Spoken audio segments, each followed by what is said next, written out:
যেহেতু এই তিনটি ভূমিরূপ মরু অঞ্চলে গঠিত হয়, অর্থাৎ মরুভূমি অঞ্চল গঠিত হয় এর ফলে সেখানে যেহেতু পর্বত বা পর্বতের যে খাড়া ঢাল থাকে তাকে ইনসেলেবাস বলা হয়।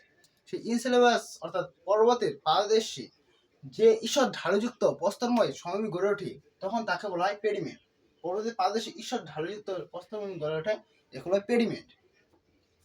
আর পেডিমেন্টের পরবর্তী স্টেট হলো বাজাদা। অর্থাৎ পেডিমেন্টের ক্ষেত্রে সেখান থেকে নুড়ি, কাকর ইত্যাদি, পলি, বালি ইত্যাদিগুলি সঞ্চিত হয়, অর্থাৎ পর্বতের পাদদেশে সঞ্চিত হয়ে যে সমভূমি গঠিত করে তখন তাকে বলা হয় বাজাদা।